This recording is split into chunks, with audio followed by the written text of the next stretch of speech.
नाव सुनील भेंडे।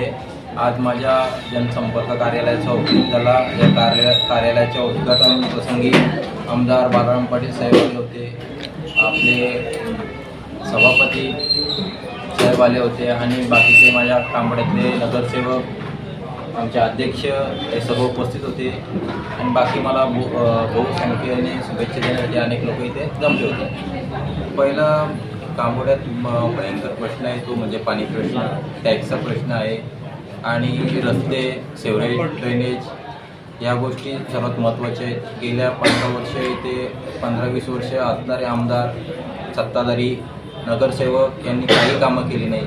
आता माझ्याकडे recently sector 17मधून एका सोसायटीतून कंप्लेंट आली, त्यांच्या सोसायटीत टँकर जातात पाण्याचे आणि काही नगरसेवक सांगतात की आम्ही पाणी त्यांना पुरवतो, पण ते टँकरचं पाणी तुम्ही बघाल तर आपण झाडांना पण ते पाणी टाकू शकत नाही, एवढं खराब पाणी। भेंडे मित्र परिवाराने अजूनपर्यंत कशा पद्धतीने लोकांशी जनसंवाद ठेवलेला आहे, कशा पद्धतीची कार्यपद्धती होती आणि कुठल्या कार्याच्या माध्यमातून आपण निवडणुकीसाठी सामोरे जाणार आहात? माझ्या वडिलांपासून गेली 16 वर्ष आम्ही या क्षेत्रात कार्य करत आहोत। एक 17, 18, 19 हे सेक्टर आम्ही पूर्वीपासून तिथे कार्य करत आहोत।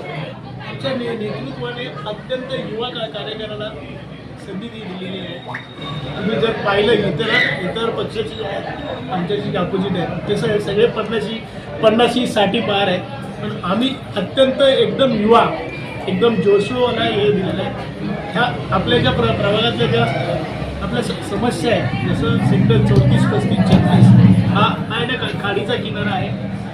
गेली 20 वर्ष आपले आमदार साहेब आहेत, त्यांची केंद्रात, राज्यात, पंधरमध्ये सत्ता आहे, पण हा प्रश्न ते सॉल्व्ह करू शकत नाही आहेत। पण मी आपल्यातर्फे मी इथल्या नागरिकांना त्यांना आश्वस्त करतो की आमचा कुणाल हा जर त्याला पक्षाने संधी दिली, पालिकेमध्ये दिली, तर ह्याविषयी निश्चित एक प्रश्न विचारेल आणि येणाऱ्या काळामध्ये आम्ही ह्याच्या विरोधात म्हणजे नागरिकांना दिलासा मिळवण्यासाठी आम्ही मोठं जन आंदोलन करू।